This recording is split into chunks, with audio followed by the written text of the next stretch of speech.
científicos. El objetivo de la clase es valorar el aporte de los diferentes científicos que han contribuido al conocimiento de las células, establecer la relación entre estructura y función de los diferentes organelos presentes en las células eucariotas. Entonces vamos a empezar por los aportes científicos hacia el conocimiento de las células. Todo comenzó, ¿no es cierto?, con este científico, Zacharias Janssen, holandés, quien creó el primer microscopio. Y con la ayuda del microscopio, que tiene lentes de aumento, los científicos pudieron comenzar a observar partículas microscópicas, seres vivos microscópicos. Y ahí surge, ¿no es cierto?, todo este conocimiento hacia la célula. ¿Quién usó este microscopio? En el año 1665, Robert Hooke fue el que descubrió la célula. ¿De qué manera? Observando tejidos vegetales de una lámina de corcho. Él vio esa imagen, la que ustedes están viendo ahí, y observó, ¿no es cierto?, celditas. Y esas celdas él las llamó células, y que hoy en día se conoce como célula. Años más tarde, en el año 1674, Anton John Leeuwenhoek creó sus propios microscopios con distintos lentes de aumento y comenzó a observar agua de charco, agua detenida, ¿no es cierto?, muestras de sangre y algunos animáculos del cual él hablaba. Pero estos animáculos de los que él hace referencia es a las bacterias. Y eso, ¿no es cierto?, años más tarde se dieron cuenta que lo que había observado Leeuwenhoek al ver una muestra de sangre que estaba, ¿no es cierto?, contaminada con esta bacteria. Esos animáculos hoy en día se conocen con el nombre de bacterias. Después, años después, si se fijan, casi más de 130 años, APP,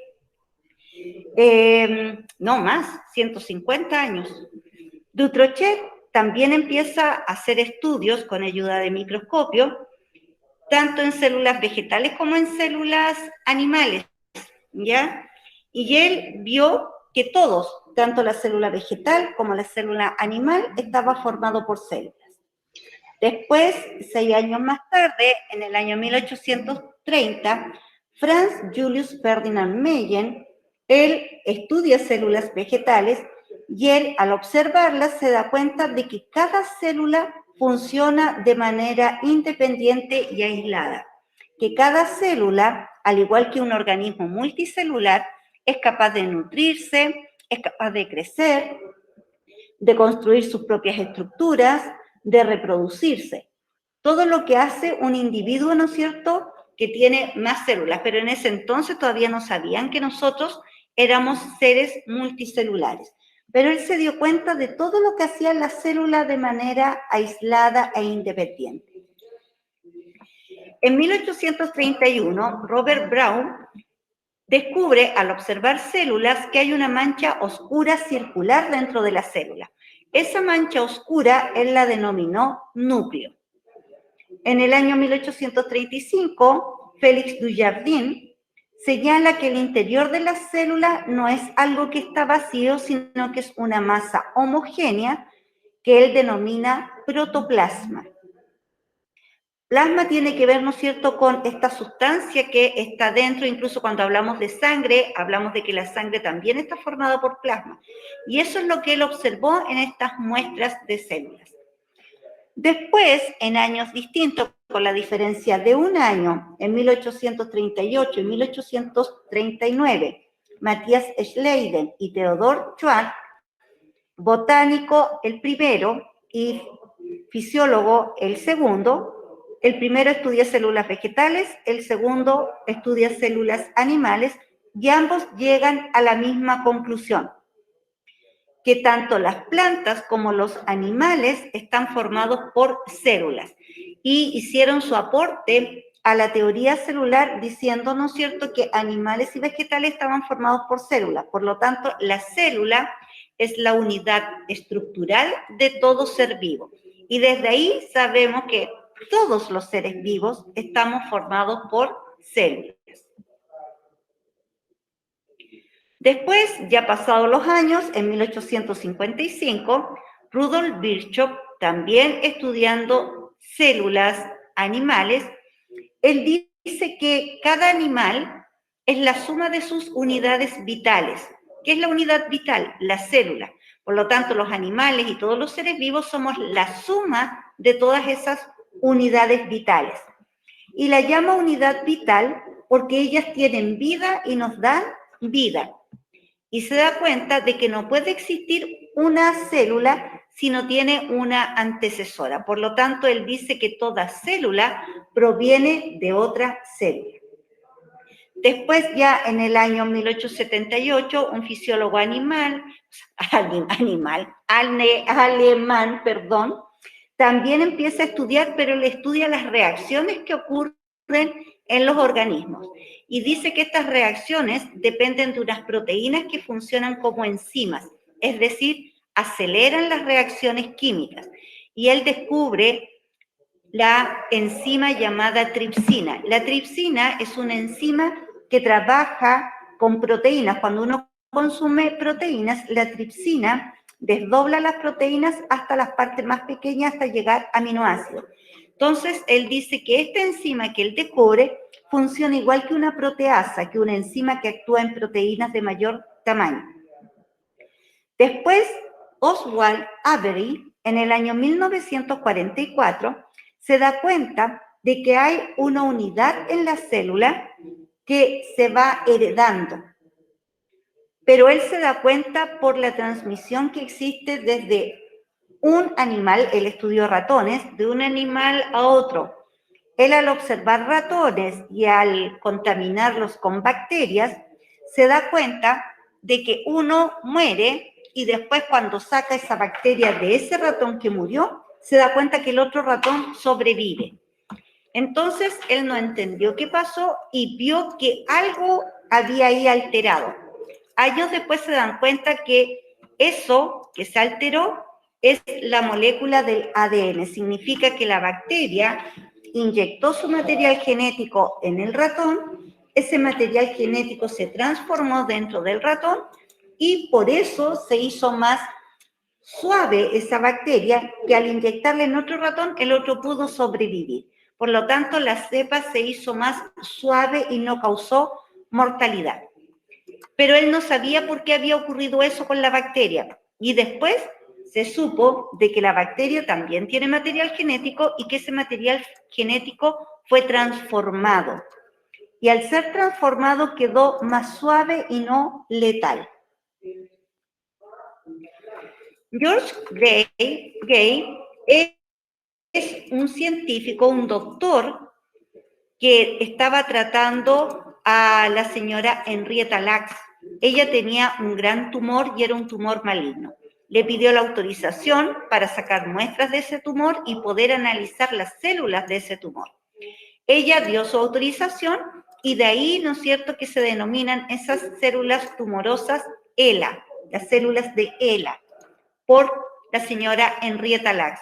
Él empezó a estudiar y descubrió, ¿no es cierto?, cómo tratar estas células tumorales. Y de ahí ya se sabe cómo se puede hacer el tratamiento con radioterapia, quimioterapia. Pero fue gracias a que la señora Henrietta dio su autorización para que el estudio. Ustedes saben de que seres humanos tienen que servir de conejillos de India para poder descubrir el tratamiento de alguna enfermedad.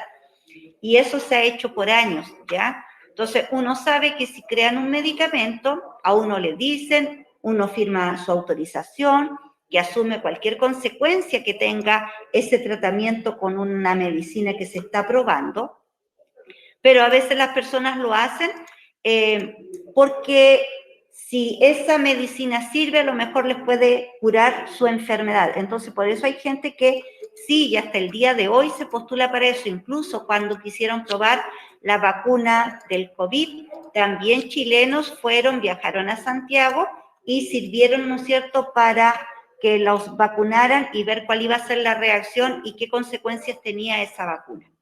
Entonces, siempre se ha hecho eso de probar en personas. Primero se prueba en animales y para ver si tiene los mismos efectos en los seres humanos, después tienen que empezar a probar con humanos.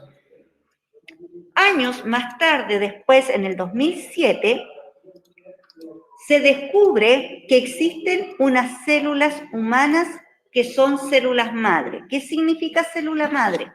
Que esa célula en sus primeros periodos, cuando recién se están formando, cuando recién se está formando el embrión, esas células son potenciales, se les llama totipotentes, significa que tienen la potencialidad de transformarse en otra célula. ¿Qué significa? Que desde ahí, a partir de células embrionarias, que son un conjunto de células, todas ellas idénticas, empiezan a especializarse y formar las nuevas células que van a formar nuestro cuerpo. Y de ahí se supo que obteniendo células de embriones, células del cordón umbilical, podían hacer tratamiento para algunas personas que tenían algunas afecciones en ciertos órganos para poder regenerar esos órganos y no acudir a trasplantes.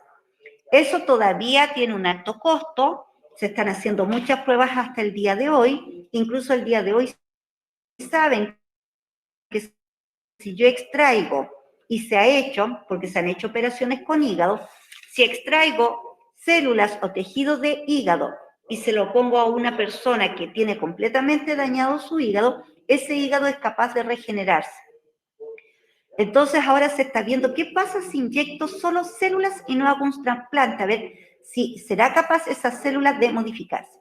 Las células del embrión, la ventaja que tienen, que te pueden dar origen a cualquier tipo de célula. Por ejemplo, si pongo esas células de embrión en un órgano que está dañado, pongamos un páncreas, va a ser capaz de regenerar a ese páncreas y formar células de páncreas. Pero cuando yo ya saco células que han ido pasando los procesos y se han ido especializando, por ejemplo, células de piel, esa célula de piel yo la puedo extraer y puede servir como célula madre, pero solo como célula madre de piel y de ningún otro tipo de tejido. Entonces, cuando ya se van especializando, se va acotando esta célula madre. Entonces, las potenciales son las células embrionarias. Con todos los aportes que hicieron estos científicos, se creó, ¿no es cierto?, y se dio a conocer los postulados de la teoría celular. El primer postulado dice, y este fue aporte de Schleiden y Schwann, que todos los seres vivos, sean estos unicelulares o pluricelulares, están formados por células. Por lo tanto, la célula es la unidad estructural de todo ser vivo. O sea, todas las estructuras de los seres vivos tienen células. Después, según los aportes de Virchow, se creó el segundo postulado y que dice que toda célula tiene su origen en otra célula. Significa que las células no salen de la nada, no vienen por generación espontánea, surgen a partir de otras células. El tercer postulado, también propuesto por Schleiden y Schwann, dice que la célula realiza todas las funciones, ¿no es cierto?, dentro del organismo. Todas las células respiran, se nutren, crecen, se modifican, se reparan, tienen energía, se reproducen. Por lo tanto, la célula es la unidad fisiológica de todos los seres vivos. Fisiológica significa cuando yo hablo del funcionamiento de las células. Y el conjunto de células obviamente va a generar todas estas funciones y va a hacer que nosotros como seres vivos, ya que tenemos muchas células, también crezcamos, nos nutrimos, nos reproducimos, hacemos metabolismo celular, respiramos, eliminamos desechos, al igual que una sola célula. Después viene el último postulado cuando ya se descubrió el material hereditario. Este postulado lo propuso Sutton y Poveri, en donde dice que todas las células contienen información genética y que esa información genética se hereda. Aquí hay una actividad para repasar los contenidos en donde ustedes deben ir indicando, ¿no es cierto?, el científico que hizo ese aporte. En virtud del tiempo, para terminar de ver toda la materia, nos vamos a ir saltando estas actividades y espero que ustedes las puedan hacer para poder repasar estos contenidos. Sobre todo ustedes que están en segundo nivel y que van a dar la PTU, estos tipos de preguntas salen en la prueba de ciencias. Entonces, es bueno de que ustedes las repasen. Aquí hay otros ejemplos de preguntas. Y acá vamos a lo siguiente. Como conclusión, entonces, todos los seres vivos estamos formados por células. Estas células son independientes, mantienen sus diferencias, se diferencian de otras células que tienen funciones completamente distintas. Pero en general, la célula es la unidad mínima de la materia viva, la que realiza todos los procesos vitales. ¿Cuáles son los procesos vitales? Respirar, nutrirse y reproducirse. Independiente de que los seres vivos sean organismos unicelulares, es decir, que estén formados por una sola célula, o sean organismos que estén formados por muchas células que se conocen como pluricelulares. Sea una célula o sean muchas células, todas cumplen las mismas funciones, que son 3 las funciones para todos los seres vivos: respirar, nutrirse y reproducirse. Diversidad celular. La diversidad celular va a depender de la forma que ellas tengan, pero esta forma está estrechamente relacionada con la función que cumple la célula. Por ejemplo, esa célula que tiene ramificaciones de color celeste con un núcleo morado se llama célula nerviosa o neurona. Esas ramificaciones como árbol le permiten a la célula nerviosa poder recorrer grandes extensiones en nuestro cuerpo. Incluso hay una neurona que sale desde el cerebro y llega hasta la punta del pie, ¿ya? Tenemos neuronas que se llaman motoras, neuronas que se llaman sensitivas, neuronas que se llaman de asociación. Y con sus ramificaciones, ellas se conectan con otras células y abarcan grandes extensiones. Y de esa manera, ellas se comunican y llevan la información que uno percibe desde el medio interno o desde el medio externo. Eso se conduce como un impulso nervioso que va a llegar hasta nuestro cerebro, en donde va a ser interpretado y nosotros vamos a poder entender lo que escuchamos, vamos a poder ver, vamos a poder sentir frío, calor, nos va a llevar todos los mensajes que van a ser interpretados en nuestra corteza cerebral. Al lado hay unas alargadas y tienen esa forma alargada con un núcleo celeste porque ellas tienen la capacidad de estirarse y contraerse. Esas células que tienen esa capacidad de estirarse y contraerse son las células que forman los músculos. Al otro lado tenemos otra célula con ramificaciones más pequeñas que está unida a otra célula. Ellos se llaman osteoblastos. Y estos osteoblastos significa que van a formar parte de nuestros huesos y la célula que está alrededor está protegiendo a esas otras células. Abajo tenemos unas rojas circulares, se llaman glóbulos rojos o eritrocitos. Ellos tienen forma circular porque deben rodar a través de estos conductos que se llaman vasos sanguíneos, a través de las venas, a través de las arterias y de los capilares. Incluso cuando ya están maduros los glóbulos rojos para poder cumplir con su función y poder transportar los gases respiratorios, eliminan su núcleo, son células anucleadas. Al lado, una que parece una cajita, son células que parecen ladrillos que se unieron unos al lado de otro. Esa es una muestra de células del intestino que tienen vellosidades. Esas células intestinales, con esas vellosidades, están protegiendo el intestino y también pueden formar parte de nuestra piel. Su función, y están ahí como una barrera de contención, es proteger a los seres vivos. Nosotros con la piel, cuando está intacta, sin ninguna herida, es una excelente barrera de protección para nosotros porque impide que entren los microorganismos que si nosotros tuviéramos un microscopio y poder mirar todo lo que hay alrededor de nuestro cuerpo, en nuestra ropa, nos vamos a dar cuenta que hay muchos microorganismos que están esperando el momento justo para poder ingresar. Están esperando alguna debilidad, alguna herida, alguna baja de defensas para poder ingresar. Es por esa razón que uno todos los días se baña y se elimina esas células muertas, y de esa manera también vas eliminando todos los microorganismos que están alrededor de tu cuerpo. Pero aún así vuelven a llegar estos microorganismos. Con el pH de tu piel también alivias un poquito y destruyes un poco de estos microorganismos que andan en la superficie de tu piel. Al lado también hay una esfera de color blanco, esa se llama glóbulo blanco. Ellos participan como defensa de nuestro cuerpo y circulan por el sistema circulatorio y el sistema linfático, mirando, viendo dónde hay algún lugar donde haya ingresado algún microorganismo para ir y actuar de primera ley inmediatamente, llegar al lugar de infección y empezar a atacar.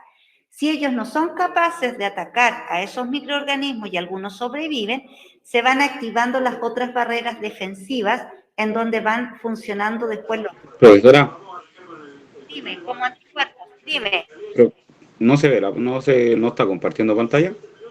¿Sí está compartiendo la pantalla? A mí no se me ¿Sí? ve nada. Tendrías que salir y volver a entrar al link si todo el rato se ha estado compartiendo. Después, al lado, ustedes van a ver un espermatozoide. Ese espermatozoide está muy ampliado su tamaño porque es muy pequeñito, pero tiene una cabeza, un cuello y una cola.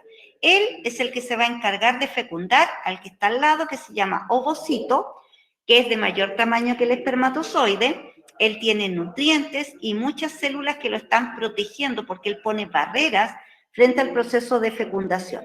Entonces el espermatozoide tiene que ir inyectando sus enzimas para poder destruir toda esta barrera y poder llegar y fecundar al ovocito. Si usted se fija, la forma está estrechamente relacionada con la función que cumple cada una de las células. Chiquillos, me entró una duda, una inquietud. ¿Todos están viendo o ven la pantalla compartida? Sí, profe, yo... Sí, también la veo. Sí, profe. Ya, muchas gracias. Seguramente es problema de internet. Acá vamos ya a las células y cómo estas se clasifican. Hay dos tipos de células. Las más antiguas, Profesora, Dime. dice lo que me dijo usted y no me comparte la pantalla. No la puedes ver. Debe ser problema de internet. Porque tus otros compañeros sí la están viendo.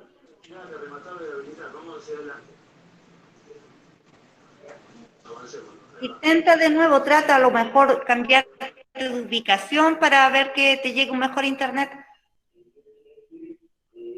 Entonces acá tenemos dos tipos de células. La procariota, que es la más primitiva, es la primera célula que apareció en nuestro planeta hace ya unos 3.500 millones de años atrás y todavía sobrevive. Ahora hay una gran variedad de bacterias. Hay bacterias que son beneficiosas, hay otras bacterias que son patógenas, que causan enfermedades.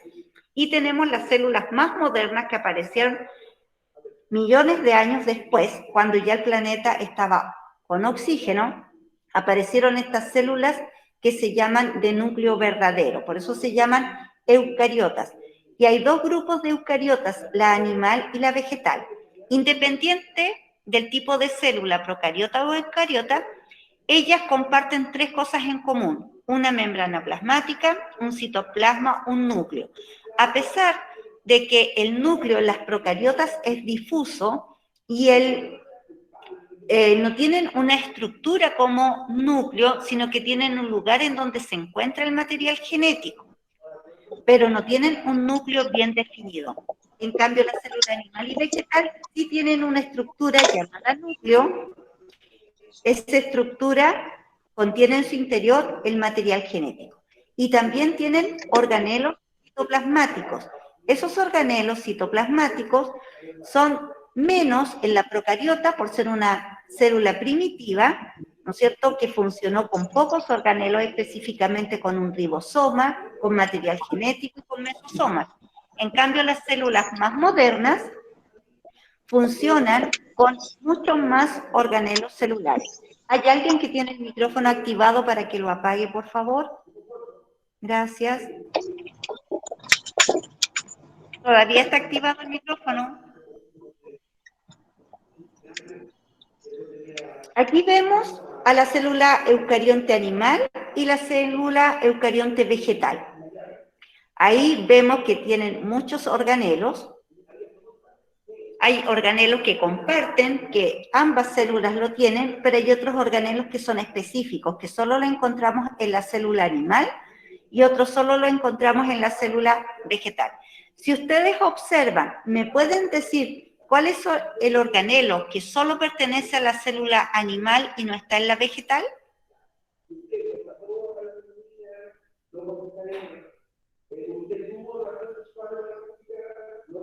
¿Centriolos? Los centriolos. Y en la célula vegetal, ¿cuál sería única en la vegetal y que no está en la animal? El cloroplasto. ¿Solo el cloroplasto o algo más? La pared celular. La pared celular Vacuola. y la vacuola. Entonces, ahí nosotros podemos diferenciar cuándo estamos hablando de una célula vegetal y cuándo estamos hablando de una célula animal.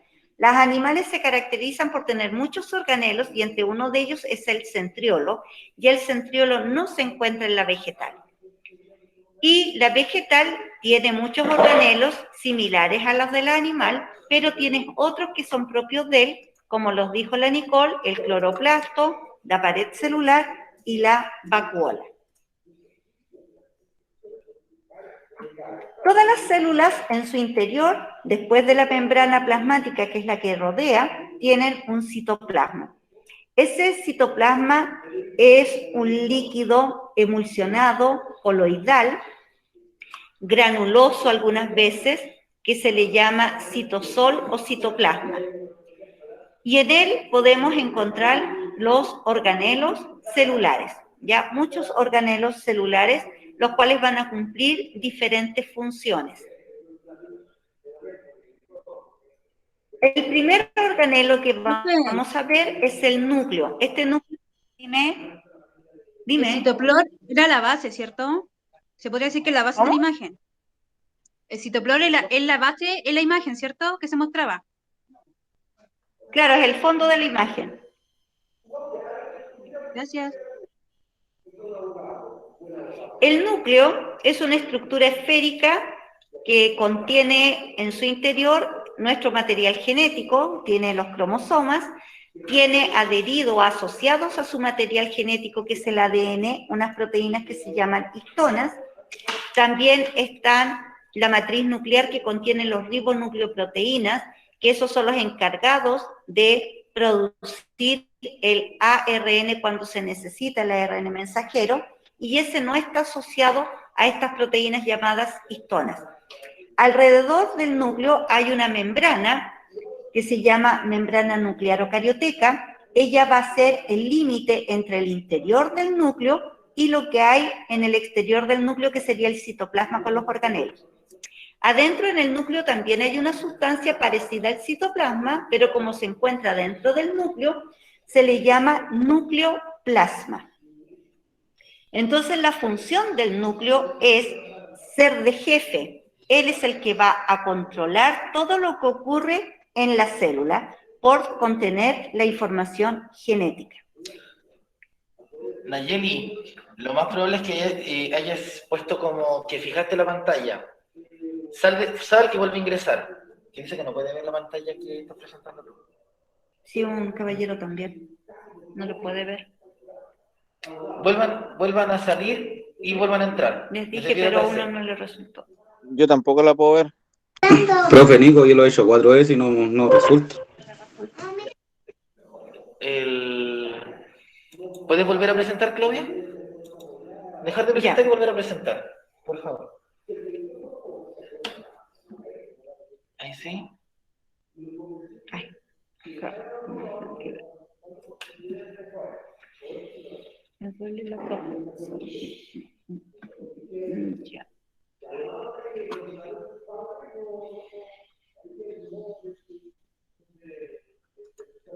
Ahí.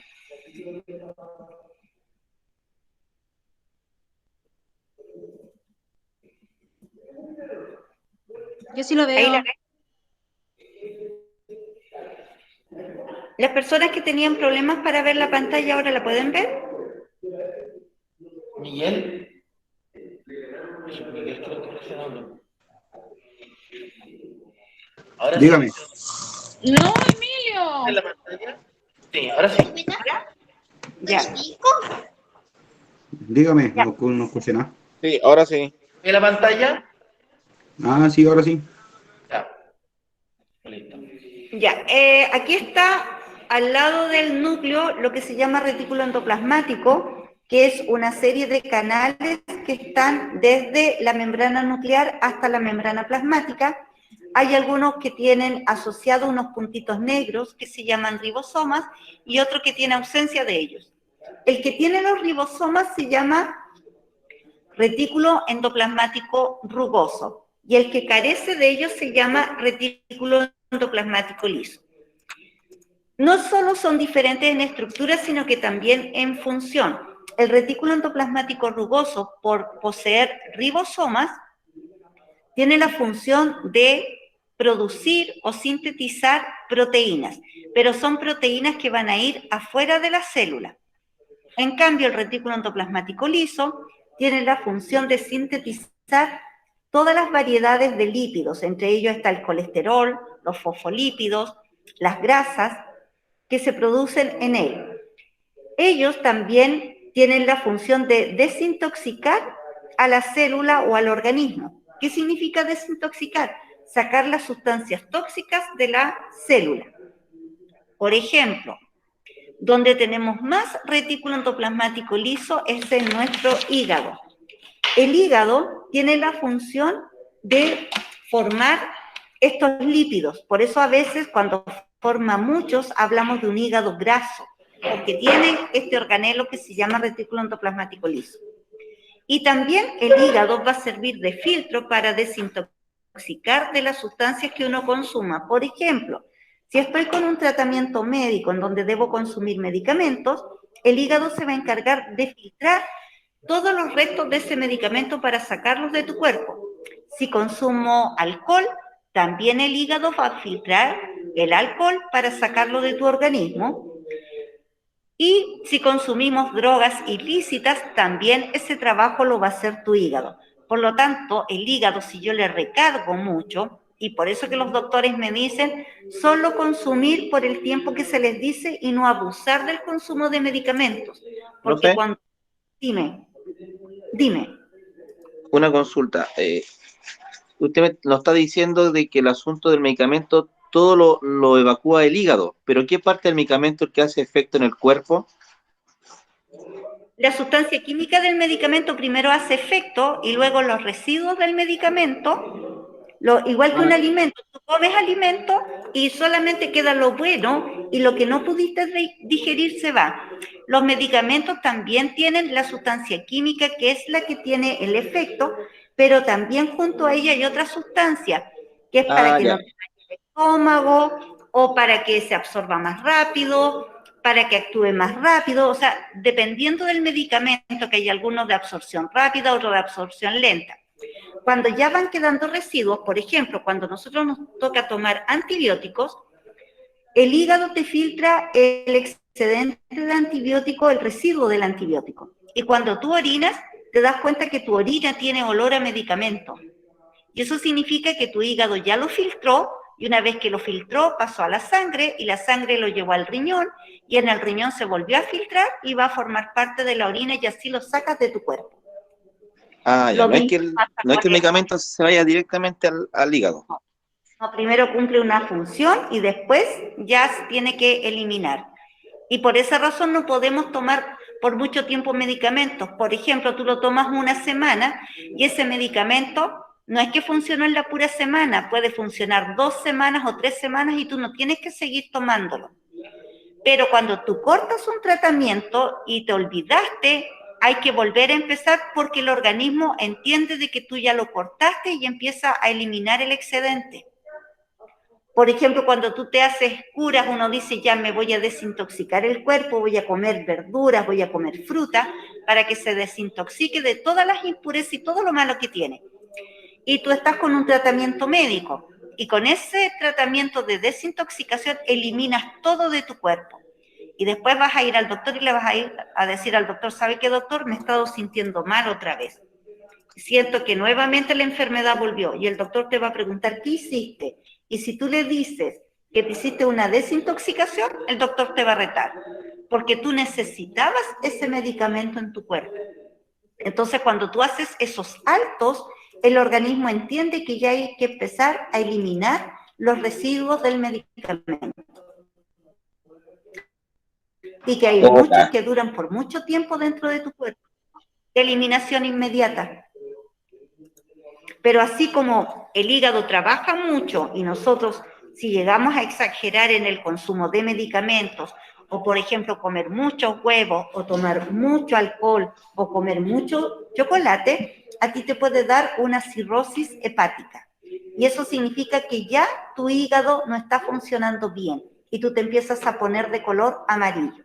También puede ser por causa de un virus o una bacteria que te dañe el hígado.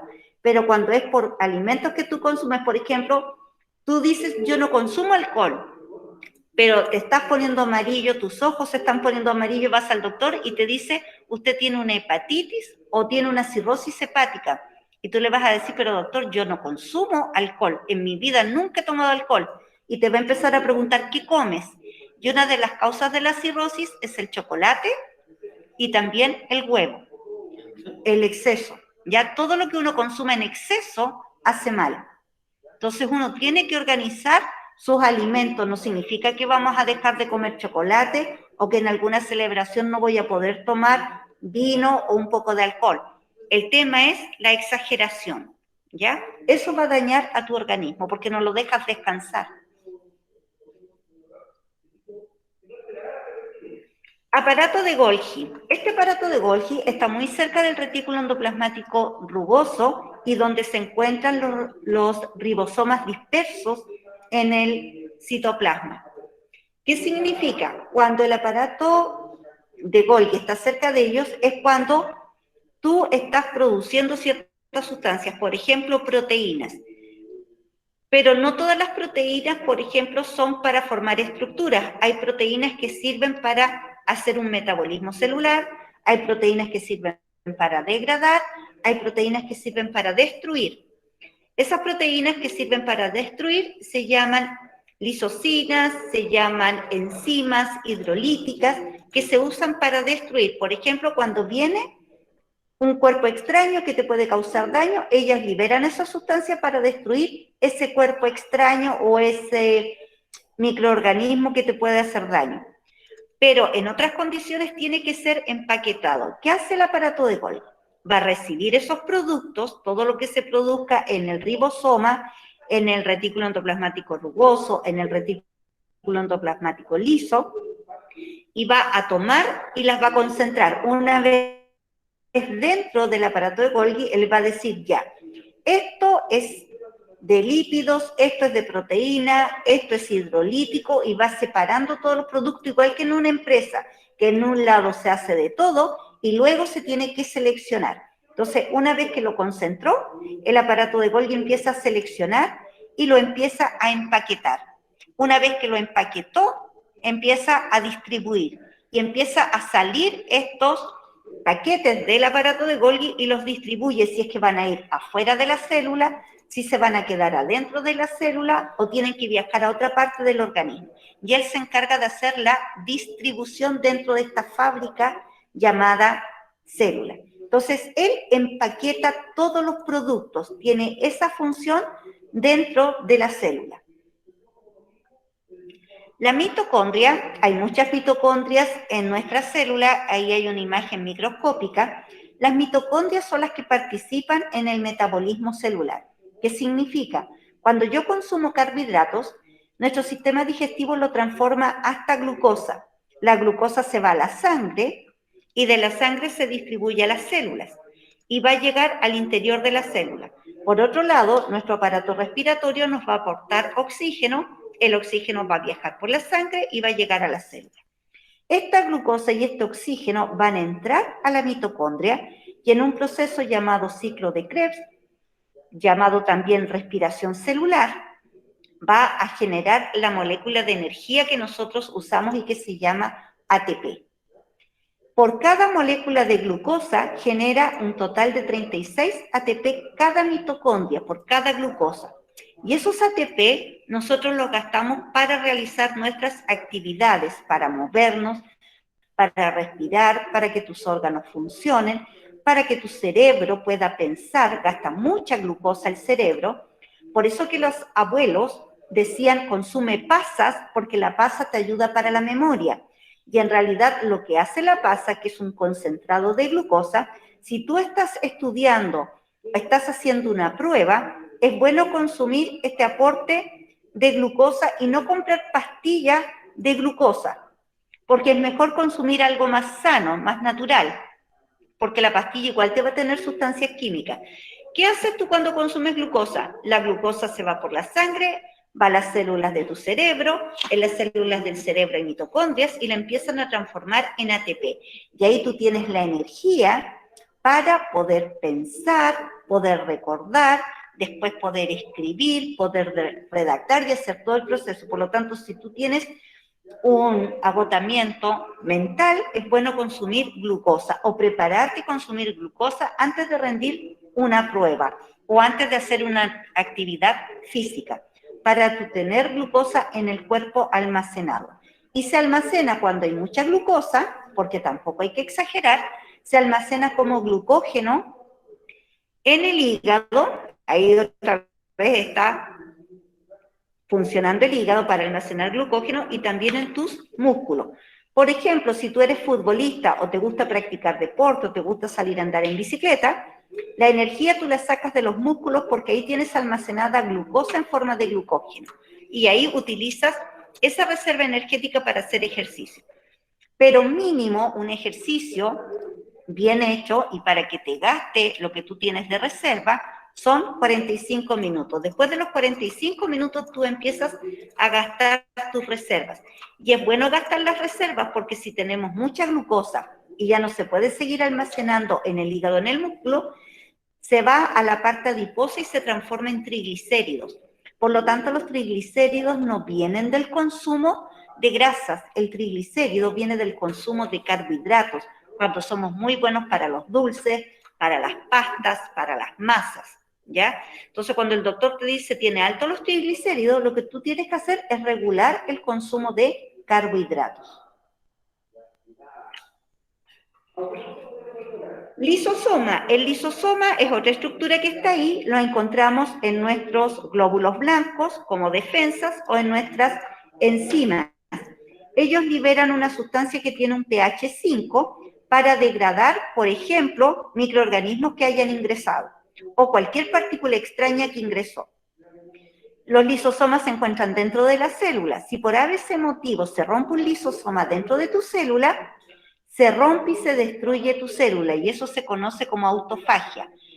Los espermatozoides en su cabeza, en la parte de adelante, en su acrosoma, también tienen lisosomas para poder degradar todo lo que tiene que romper en membranas celulares para poder fecundar. Los peroxisomas son igual que los lisosomas, pero estos tienen otra enzima que degradan el agua oxigenada, porque nuestro cuerpo forma agua oxigenada, pero esa agua oxigenada es tóxica. Por lo tanto, no puede permanecer en tu organismo y el peroxisoma lo transforma en agua y oxígeno. Los centriolos se encargan de mover los cromosomas cuando viene la división celular y reparten los cromosomas para que cada célula quede con la misma cantidad. Estos se encuentran solo en la célula animal. También son los responsables de la formación de cilios y flagelos o del uso mitótico.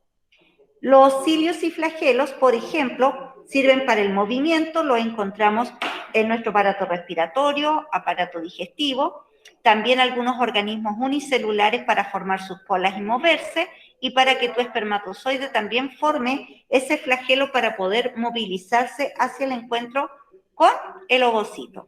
Por lo tanto, ayudan en el movimiento. El cloroplasto, solo en célula vegetal, ellos tienen un pigmento llamado clorofila que atrapa la luz solar y participan en la fotosíntesis.